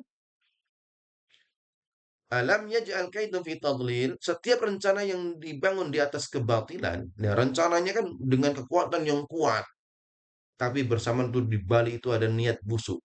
Berarti ada kebatilan dan kesombongan untuk melawan kebenaran, hakikatnya sedang membangun jalan menuju kehancuran sendiri. Nah, rencana yang dibangun di atas kebatilan. Rencananya udah keren, tapi kalau di balik itu ada kebatilan, maka hakikatnya sedang menuju kehancuran sendiri. Ya, mudah-mudahan bisa difahami ya. Jadi kalau kita punya perencanaan bagus, rencana dan lainnya, tapi kalau di balik itu ada niatan busuk, niatan buruk, ya saya sinkronkan dengan diri Anda sendiri aja ya, biar gampang logikanya. Wah, saya mau ke Poso nih, mau bangun pondok contoh ya. Pondok yang sudah berjalan itu nanti contohnya nih ya, ini contoh naudzubillah tapi ya, supaya lebih gampang aja. Mau kita bikin pondok seperti ini nanti supaya orang tahu siapa yang bangun di baliknya. Nah, kalau ada muncul kalimat supaya nanti orang melihat hari itu luar biasa, udah hancur itu udah. Kalau dari awal perencanaannya itu dengan kebatilan untuk sombong dan lain, udah ya, maka dengan sendirinya akan hancur. Allah tidak perlu menghancurkannya dari luar, dia cukup membuatnya tersesat dari dalam. Ya Allah, ya. Akhirnya ya nggak akan tercapai. Logika lainnya, ada seorang penguasa, ya, di negeri entah berantah. Dia punya kekuatan yang luar biasa, ya, punya fasilitas yang luar biasa untuk membangun perencanaan, memperkaya dirinya dan lainnya. Tapi kalau tujuannya untuk melawan kebenaran, ujung-ujungnya kan hancur. Itu udah pola. Ya. Jangankan negara Indonesia, sekelasnya Namrud aja hancur, sekelasnya Fir'aun aja lebih besar, nah hancur. Apalagi sekedar, gitu kan. Kurang lebih seperti itu ya gambarannya. Kita ambil relevansinya. Setiap makar atau rencana jahat yang disusun untuk menghancurkan kebenaran, sebagaimanapun canggihnya, pada akhirnya akan Allah jadikan sia-sia. Ya, ada kekuatan di atas semua kekuatan itu Allah. Tugas kita bagaimana? Tetap di jalan Allah dan biarkan Allah yang akan membuat kait tipu muslihat siasat tersebut fi tadlil, habis sendirinya. Ya, habis sendirinya. Baik, ini poin atau dari apa relevansi atau hikmah yang bisa kita ambil dari ayat yang kedua. Masih tiga ayat lagi.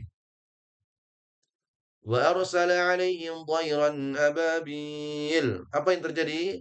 Setelah Allah bertanya tadi, bukan bertanya untuk ya, tapi menegaskan pertanyaan, maka Allah ingin menceritakan yang terjadi. Apa terjadinya? Wa arsala alaihim. Arsala apa tadi? Mengutus, mengirim. Allah telah mengutus alaihim atas mereka, atas pasukan gajah, yaitu burung ababil. Baik, kita maknai satu persatu. Kata arsala, arsala, rasul, risalah. Menyerahkan pengutusan yang agung. Rasul itu kan lebih tinggi daripada sekedar nabi kan gitu kan. Rasul artinya syaratnya baru, sebuah utusan yang besar. Maka kalau kita kembali ke mana dasarnya, arsala itu utusan yang agung.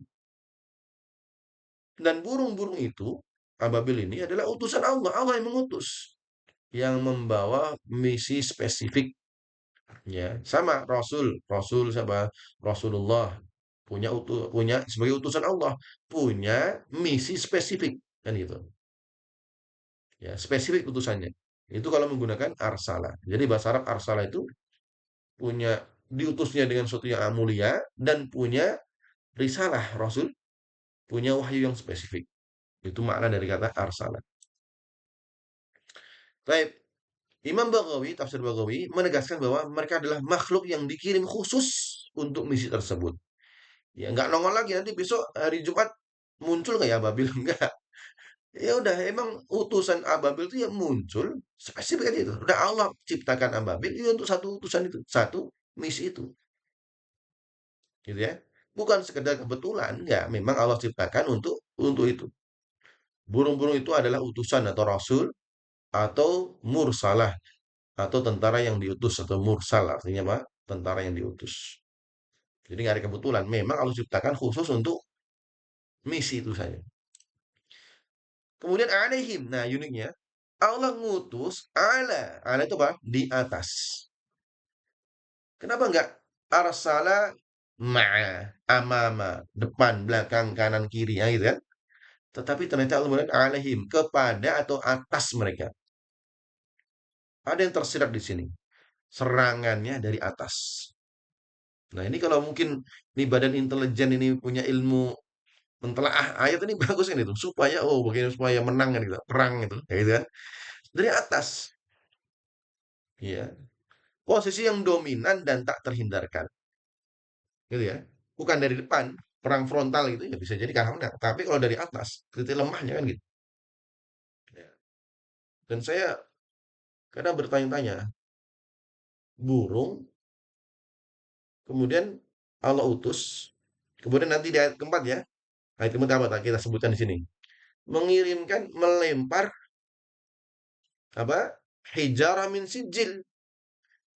Kayaknya nih orang-orang dulu itu yang bikin pesawat tempur nih terinspirasi dari Ababil kan gitu kan. Yang dulunya perangnya tuh ayo keroyokan ayo maju gitu kan. Sekarang naik di atas. Oh, ternyata belajarnya dari Al-Qur'an.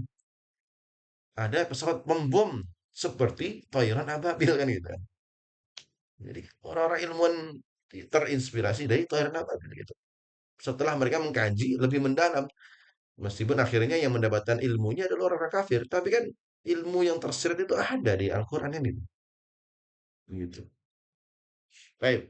Ya itu kira-kira seperti itu ya. Itu gambarannya seperti itu. Mereka diserang dari arah di mana mereka paling tidak berdaya, dari atas. Gitu kan. Maka muncul pesawat-pesawat bom gitu ya. Masya Allah. Kita lanjutkan. Tairan Ababil Ibnu Abbas radhiyallahu anhu ya, beliau menjelaskan bahwa Ababil berarti ya ini makna lain ya. Jadi kalau kita sebut nama burungnya apa Ababil gitu kan. Tapi Ababil itu bisa diartikan apa? Berkelompok-kelompok yang datang silih berganti secara terus-menerus. Nah, ini makna lain daripada ababil. Jadi namanya bukan ababil. Nah, kalau berdasarkan pendapat ini. Jadi mana ababil itu ada dua. Ababil itu disandarkan nama burung itu adalah burung ababil. Atau berdasarkan pendapat Ibnu Abbas, ababil itu bukan nama burung. Tetapi burung yang berkelompok yang datang terus bergantian terus-menerus. Namanya nggak tahu.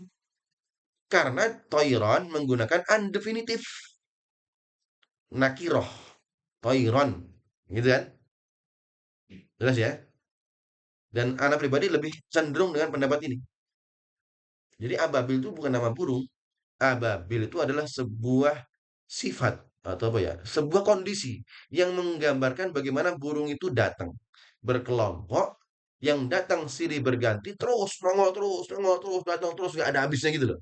Nah kalimat nongol terus berangsur-angsur terus-terusan itu namanya bahasa Arabnya ababil. Nama burungnya nggak ada. Karena hanya sebenarnya toiron gitu kan. Toiron berarti burung tetapi nggak undefinitif, nggak tahu namanya siapa. Gitu ya. Benar-benar bisa dipahami ya. Jadi ada dua pendapat. Pendapat pertama, nama burungnya adalah ababil, tapi bapaknya ahli tafsir ini sendiri mengatakan ababil bukan nama. Itu adalah sebuah kondisi bagaimana burung itu datang. Berkelompok, keroyokan satu, lempar. Keroyokan satu, lempar. Nah, ini kalau intelijen melihat ini ada strategi sebenarnya gitu kan. Strategi bagaimana mengalahkan itu keroyokan dulu satu, tapi datang lagi, datang lagi. Jadi dibombardir terus menerus gitu. Jadi ababil bukan nama burung, ya. Kalau pendapat kedua, gitu ya. Mudah-mudahan bisa dipahamin ya. Kalau selama ini kita, oh nama burungnya Ababil. Ya, selama ini kita mengikuti pendapat yang mungkin selama ini mengartikan burung itu namanya burung Ababil. Tapi kalau dari segi ini bapaknya tafsir ini, Ibnu Abbas, Abdullah bin Abbas ini mengatakan itulah kondisi bagaimana burung itu datang. Baik, apa yang terjadi? Kontras yang luar biasa. Tadi sudah kita bahas apa ya? Untuk menghancurkan simbol kekuatan yang kekuatan darat terbesar, gajah, ya, tank dan lainnya. Allah memilih tentara dari makhluk udara yang tampak lemah yaitu burung. Nah, sekarang udah kayaknya udah dipakai nih ya strategi ini untuk mengalahkan tank ya jangan jedar jedar jedar jedar di depan kalah pakai drone yang kecil yang tipis kan itu kan ya, ini udah diimplikasikan ini kayaknya ahli-ahli itu belajar tadabbur alfil dulu baru mengimplementasikan ke kekuatan mereka. Anda yakin tuh ya seperti itu kan? Karena ketika ayat ini turun kan belum ada drone, belum ada pesawat kan? Tapi tiba-tiba muncul pesawat. Oh, pesawat kegedean gitu kan. Kelihatan. Sekarang muncul drone gitu. Nah, udah itu hasil investigasi dari ayat ketiga ini dan dari Al-Fil secara umum. Gitu ya. Kalau nggak percaya ya silakan cari boleh nanti dicari penelitiannya itu. Karena kalau kita tadabbur lebih dalam ya seperti itulah tafsirannya, gitu kan. Ya cuman saat ini Islam lagi lemah akhirnya nggak menghadirkan ilmu-ilmu seperti ini. Yang adopsi adalah orang-orang kafir malah. Oke, ini adalah demonstrasi kekuatan mutlak yang tidak terlihat oleh logika sebab bagi manusiawi. Ya, demonstrasi yang terjadi karena itu ya, gitu kan. Luar biasa ini, masya Allah. Baik, kita lanjutkan ini, masya Allah. Kita kejar ayat selanjutnya. Kita ambil hikmahnya. Kekuatan Allah bersifat absolut dan tidak membutuhkan sarana yang setara secara fisik. Ya, fisik itu kan berarti makhluk. Kalau Allah nggak pernah. Kekuatannya absolut. Dia dapat memenangkan pertempuran terbesar dengan tentara terkecil. Mengajarkan bahwa sumber kekuatan sejati bukanlah dari makhluk, melainkan dari Allah. Nah, ini berarti mengajarkan kita sifat tawakal. Ketika kita sudah berusaha upadaya, udah nggak ada jalan kayaknya udah nggak mampu. Kita punya Allah zat yang maha kuasa. Orang-orang lain sombong dia kekuatan. Kita nggak perlu sombong. Kita punya Allah yang menenangkan hati. Ya, ada musibah besar nih kalau kita relevansinya lah ya. Ini saya baca ya relevansinya ya. Tentara Allah bisa datang dari arah yang paling tidak kita duga. Ya, nah ini ya, tentara Allah itu bisa berupa makhluk kecil, virus, itu kan tentara Allah. Ya kan? Ya oke, relevansi sekali. COVID kemarin kan tentara Allah. Nah, sedasat-dasatnya kemampuan manusia, luluh lantak juga gara-gara virus kemarin. Ya, krisis ekonomi, itu juga krisis itu sendiri tentara Allah. Mohon izin ini, ekonomi gitu. Di balik itu semua itu tentara Allah. Atau perpecahan internal, itu tentara Allah semua. Allah tidak butuh senjata canggih untuk mengalahkan musuh-musuhnya. Jadi kalau kita merasa ini strategi saya ini paling mutakhir, cara itu paling gila. Di balik itu ada Allah. Sedahsyat apapun ideologi kita kalah sama Allah di ujungnya. Maka mengajarkan kita sebelum kita merasa jumawa dengan keilmuan kita harus tawakal dulu pada Allah Subhanahu wa taala. Dan itu lagi-lagi pola itu, pola. Seperti apa? Ya kisahnya Muhammad Al-Fatih itu kan ya itu udah mendahulukan tawakal dulu. Bisa mengalahkan kekuatan besar. Allah berfirman dalam Al-Quran, "Kam min fi'atin qalilah ghalabat fi'atan katsiratan biidznillah." Berapa banyak kelompok kecil mengalahkan kelompok yang besar atas izin Allah. Ketika perang melawan Bizantium, Roma, tentara Islam 10.000 melawan 100.000, nggak masuk akal, nggak make sense. Satu lawan, 10.000 lawan 100.000, gitu kan?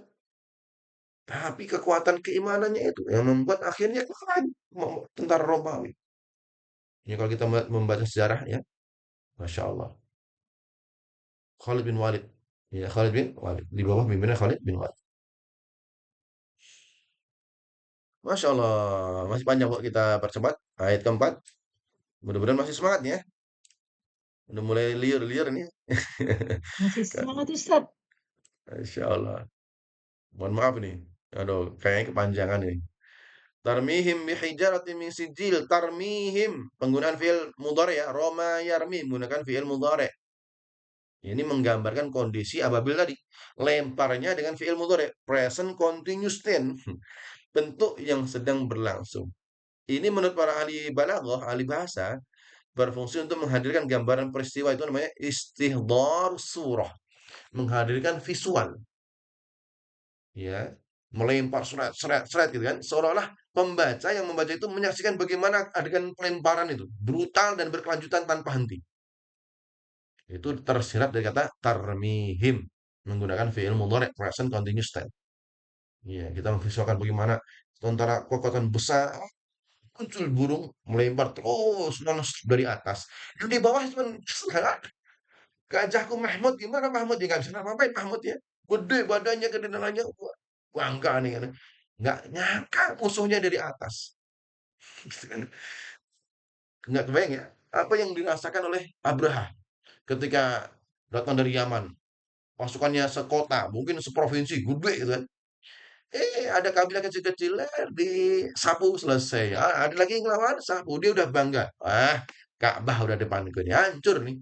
Loh kok dari atas? Ada kecil-kecil banyak bawa bawa bom nuklir semua gitu. Karena ketika jatuh satu kepala langsung keluar dari dubur. Senjata apa yang kala itu ada? Subhanallah. Masya Allah. Ya. Tarmihim hijaz ini kita baru ngomongin tarmi ini ya. Roma Yarmi. Bagaimana visualnya kala itu. Jadi kalau lagi nonton perang itu, ya jangan dilihat perangnya, tapi lihat bagaimana kondisi itu pernah terjadi, ya, yaitu terjadi apa sebelum Nabi lahir, yaitu tentara gajah itu.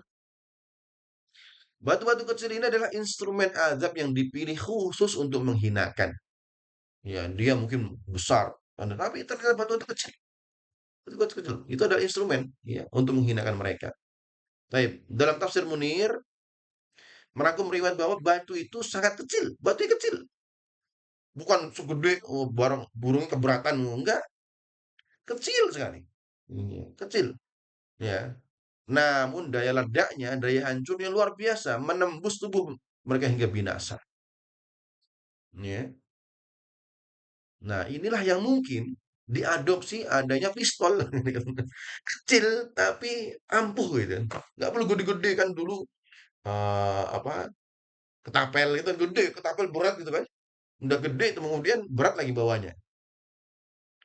Tapi akhirnya terinspirasi, oh, si Jill kecil ternyata. Bagaimana kecil tapi daya ledaknya gede. Ya, akhirnya diadopsi lagi. Kayaknya sih kayak gitu. Ini saya menerka-nerka aja gitu kan.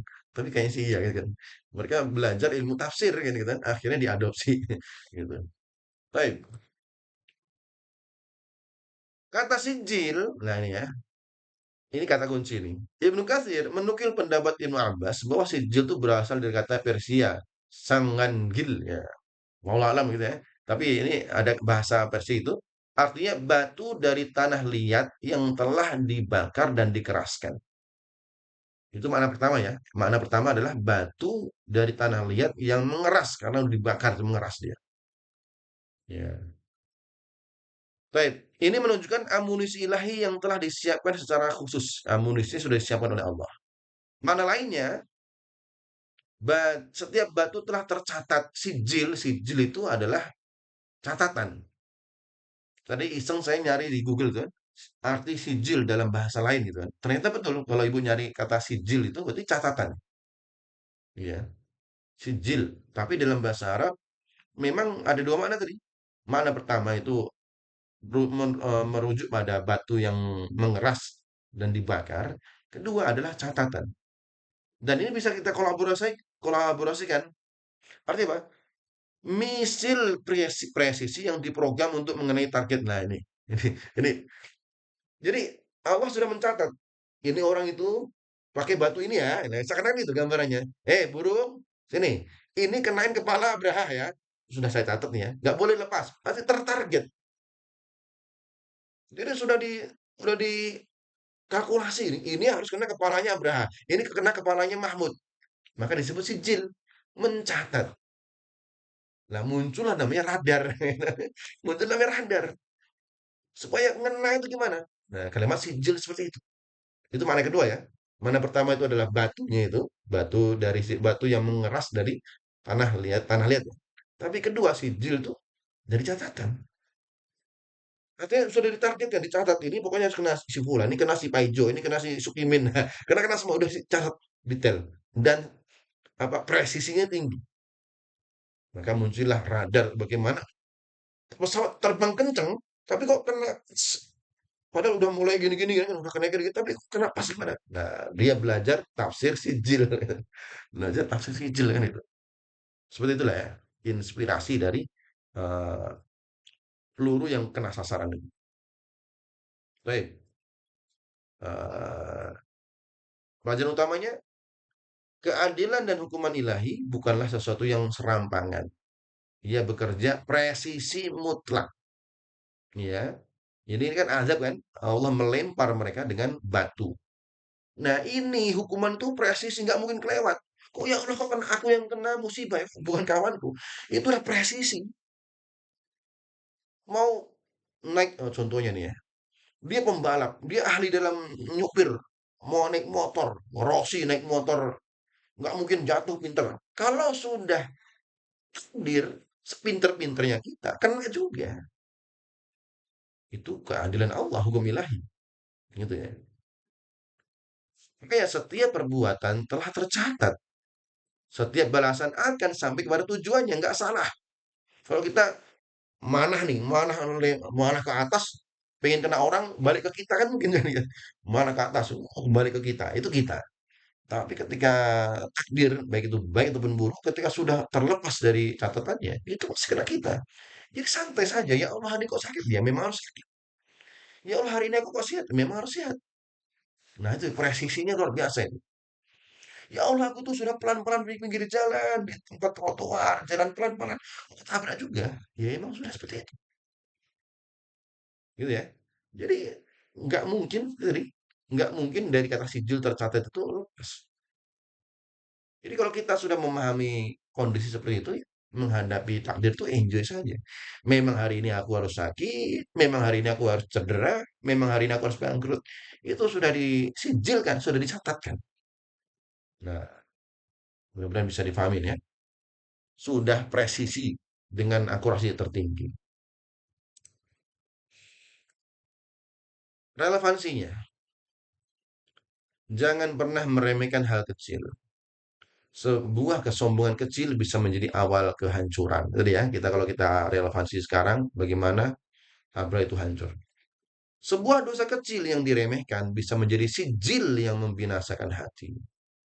Kekuatan sejati bukan pada ukuran, tapi pada siapa yang berinya kekuatan. Masya Allah. Bagus kan? Bukan dilihat kecilnya, tapi dilihat siapa yang memanahnya ini kan. Kalau mungkin batu gede tapi yang melempar anak kecil nggak akan nyampe. Anak kecil nggak bisa melempar yang akurat. Tapi batu kecil kalau yang melempar tuh orang ahli lempar lembing kena jauh. Jadi lihat bagaimana siapa memberi kekuatan. Itu Allah. Itu. Baik. Masya Allah. Kita masih ada ayat terakhir. Faja'ala. Fa ini udah kita ulang ya. Huruf fa di awal menandakan akibat yang terjadi seketika. Cepat sekali. Tanpa penundaan. Padahal tadi ada kalimat wa arsala. Wa arsala. Kemudian fa. Muncul fa. Nah, Imam Qurtubi menekankan kecepatan akibat ini maka dalam sekejap. Sekejap dia mengubah mereka yang awalnya superior, gede, habis. Dari wujud perkasa menjadi wujud yang hina. Cepat sekali. Jadi kalau Allah sudah bergerak nih takdirnya, yang sekarang merasa, woi, di belakang layar merasa dia bangga dan lainnya. Ya, kalau kata Fa ini muncul habis. Yang malam harinya sombong, pagi harinya habis banyak ini. Ka'asfin ma'kul. Ini adalah puncak perumpamaan kehinaan. Sebuah gambaran bagai daun kering, daun kering ya, yang telah dikunyah, makul. Maka di sini Kita nggak nyebutin mana nih, apa, ulat ya. Kalau ulat makannya pelan-pelan kelamaan. Tapi nggak apa, ini sampai pendapat kan. Ulat ini daun nih, dimakan ulat gitu. Kan lama itu. Emang lama bener gitu. Mending kalau kita yang makan, kecepetan gitu. Nah, Ana lebih setuju nggak perlu disebutin ulat lah. Meskipun boleh silakan itu pendapat. Namanya tafsir birra'i, tafsir dengan statement kan gitu. Tapi kalau kita ingin menggambarkan kalimat fa, kelamaan itu nungguin ulatnya makan gitu kan. Tapi kalau kambing yang makan, gitu, kunyah-kunyah cepet deh. Makul tuh dihancurkan dan dilumat cepet gitu ya. Dan kayaknya lebih relevan makannya bukan lalat apa ulat. Ari contohnya makannya cepet ya kan. Masya Allah. Intinya apa? Seperti daun yang termakan, artinya cepet sekali dia makannya. Luluh lantak habis tak tersisa. Wujud daunnya udah nggak ada lagi. Nah itulah wujud ibrah-abrahnya udah nggak ada lagi. Udah nggak ada lagi. Mereka menjadi seperti tanaman yang dimakan ternak. Ini saya sebutin ternak ya, karena kalau dimakan ulat kelamaan itu. Lalu dikeluarkan sebagai kotoran. Ya, dia seperti daun. Wah, indah dan lainnya. Makan habis. Apa yang terjadi? Udah nggak jadi daun lagi, jadi kotoran. Hina. Ini adalah simbol kehilangan total atas eksistensi dan kemuliaan. Menjadi sampah organik yang tidak berharga. Ya, baik. Oh, mungkin sampah yang kotorannya berharga, tapi kan siapa yang orang menyediakan kotoran di atas tempat meja makan nggak ada kan gitu. Intinya itu adalah simbol kehinaan. Ya, itu gambaran yang luar biasa yang Allah kiaskan dengan keasfim makul. Kenapa harus asfim makul gitu kan? Kenapa harus Daud? Kenapa kok makul termakan terlumat gitu? Jadi ingin menggambarkan kejadian begitu cepat sekali. Udah nggak tersisa sama sekali. Maka seperti keasfim makul. Pelajarannya, puncak dari hukuman bagi kesombongan yang menantang Allah Tuhan bukan sekedar kekalahan. Kalah bisa mungkin besok dia muncul lagi. Jadi kalau orang yang sombong itu jangan dikalahkan saja. Kalau perlu dilucuti secara total atas segala bentuk eksistensi dan kehormatan itu. Hingga menjadi ibrah yang menjijikan bagi generasi sesudahnya. Ini setuju bagus nih. Jadi kalau ada koruptor, contoh saja ini kan. Ini kan saya bukan pemangku kebijakan. Kalau koruptor itu cuma di penjara, 270 triliun penjara sekian ya mending kerja gitu ya. Dia masih bisa membagikan anak keturunan 7 turunan kan gitu. Ya Allah. Atau kalau dibunuh contohnya. Dengan kekuatan hukum kita bisa jadi salah bunuh orang. Tapi kalau dilucuti, ini pemikiran saya orang awam aja kan. Kita memahami dari ayat ini lah, ya. Saya bukan ahli politik, ya, bukan politik kan. Kehormatannya Dimiskinkan, dihabis ya. Gimana? ya, dimiskinkan Ustaz. Nah, dimiskinkan kan gitu kan. Dihabisi udah. Dia udah nggak punya apa-apa lagi, kan gitu. Itu kayaknya lebih pas kan gitu. Berdasarkan ayat ini kan gitu. Kalau kasus makul di sini daripada hukum yang kadang salah deh. Udah diambil semua. Baik, kita nggak mau lama-lama di situ. Kurang lebih seperti itu gambarannya. Relevansinya, inilah akhir dari setiap kesombongan yang menantang Allah. Sebesar apapun kekuatan yang dibangun, seangkuh apapun kekuatan yang dimiliki, di hadapan Allah ia bisa dihancurkan dan dihinahi sehina-hinanya hingga menjadi tak lebih dari daun yang dimakan ulat ya. Saya ngikutin terjemah umumnya ya. Daun yang dimakan ulat. Udah habis, ya, tak tersisa. Baik, Alhamdulillah. Saya tambah sedikit hikmah secara anak sebulan tiga. Sebagai penutup ini ya. Ini adalah ilusi kekuatan materi. Kisah ini adalah bukti paling nyata bahwa kekuatan materi, teknologi, dan militer ilusi jika disandarkan tanpa izin Allah. Semua ilusi, ilusi ya, paham ya? Artinya ilusi sesuatu yang nggak real. Meskipun nampak gede, megah, ilusi kalau tanpa izin Allah, nggak akan bergerak itu. Ya. Tank, gede. Kalau Allah nggak mengizinkan, ya dia mungkin mogok dan lainnya kan nggak ada gunanya. Maka kita sadari kekuatan sejati hanyalah milik Allah Subhanahu Wa Taala. Kita punya Allah dan ya Allah pasti menang gitu kan. Kedua, Allah adalah pelindung terbaik. Ada orang yang sekarang mungkin wah bikin apa namanya, di bawah tanah itu kan gitu, bunker dan lainnya, perlindungan apapun perlindungannya. Ketika manusia sudah tidak berdaya, seperti kondisi Quraisy saat itu ya, maka pertolongan Allah akan datang dari arah yang tak terduga. Selama hati masih bersandar kepadanya. Kuncinya di sini. Selama ada keyakinan akan ada pertolongan Allah. Udah di PHK, di rumah udah berantakan, stres. Jadi kalau nggak punya kekuatan hati yang kuat, akhirnya gantung dia. Ya Allah. Tapi kalau dia bersandar pada Allah, maka wa may yattaqillah yaj'al lahu makhraja. Siapa yang bertawakal kepada Allah, Allah akan berikan dia jalan keluar min haitsu la yahtasib, dari jalan yang tak disangka-sangka. Ini implementasinya, prakteknya. Terakhir ketiga, akhir dari sebuah kesombongan. Tidak ada yang lebih hina daripada akhir dari pasukan Abraha. Ya, ini menjadi pola sekarang. Simbol supremasi militer menjadi bangkai-bangkai yang hancur seperti jerami yang dikunyah. Ya ini jerami itu berarti apa? Damen ya kalau bahasa Jermannya damen. Nggak tahu nih, lain orang Jawa atau damen nih. Dikunyah sama sapi kan gitu. Ini adalah peringatan abadi bagi setiap individu atau bangsa yang sombong. Amerika sekarang mau sombong akan jadi damen jerami yang dikunyah sama sapi tuh. Ya, ini habis entar. Termasuk diri kita. Kalau kita sombong ya akan dikunyah juga sama orang lain. Wallahu taala a'lam bishawab. Dan rasa kalau ada pertanyaan dipersilahkan. Alhamdulillah sudah kita habiskan. Mudah-mudahan bisa dipahami oleh semuanya. Barakallahu fiik. Assalamualaikum warahmatullahi wabarakatuh. Waalaikumsalam warahmatullahi Wabarakatuh. wabarakatuh. Masya Alhamdulillah. Allah Ustadz.